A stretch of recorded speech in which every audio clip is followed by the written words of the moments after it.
If you've heard this line before in Diablo 4, chances are it ended like this.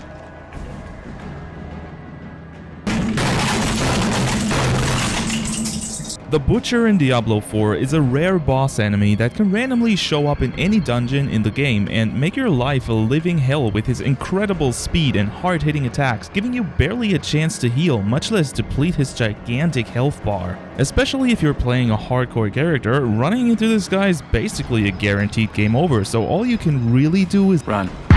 But like any strong monster in Diablo, he carries some amazing loot, so you want to kill him, right? Well, what if I told you that you can kill this walking, or rather sprinting slaughterhouse easily without running a specific build, being a literal god at gaming, or even just ruining your run by dying?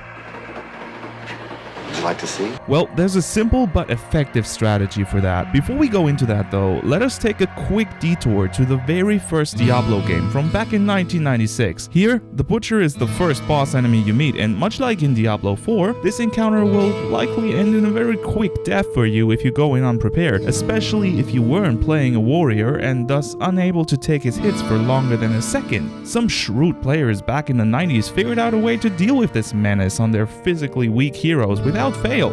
All you needed to do was pull the big guy, lure him back to a set of stairs, and make him get stuck in the alcove where players would walk up and down and attack him from the other side of the wall. Because this was a walkable tile that would trigger the loading for the next level, monsters are able to enter it, but since there isn't technically a wall on the next tile, they will constantly try to walk towards the player instead of going around the wall, because the AI thinks the faster way is going straight. This allowed you to just wail at the boss without even getting attacked once, making one of the hardest fights in the game an absolute breeze. But enough talking about old ass games. What does that have to do with the new and shiny Diablo 4 you're all here for? Well, Blizzard really went all in on the references in this game and didn't just decide to put the Butcher in the middle of the level in all of his destructive glory like in the old days. They seem to even have, maybe unintentionally, recreated the AI bug I just explained. See, what you want to do when you encounter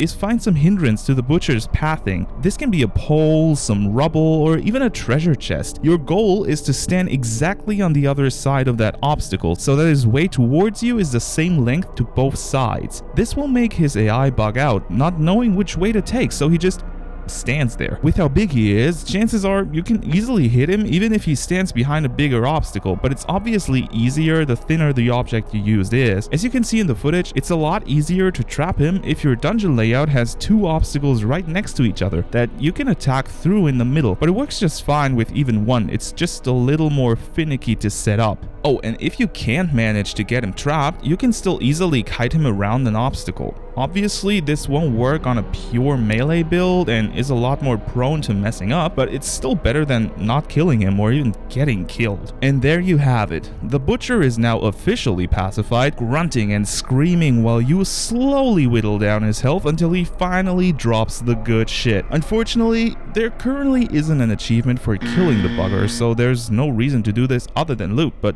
I think that's good enough, eh? Every time I tried this, he seemed to drop at least one guaranteed legendary item, even on World Tier 2, so it's definitely worth killing him to grab some strong items early on. Have you killed the Butcher in Diablo 4 already? How'd you do it? And what do you think of this super retro reference being put into the game? If this helped you out or was entertaining for you, drop a like so more people can see this and share it with other Diablo heads. You should also totally subscribe for more guides, reviews, and live streams on all sorts of games, and join our Discord. No.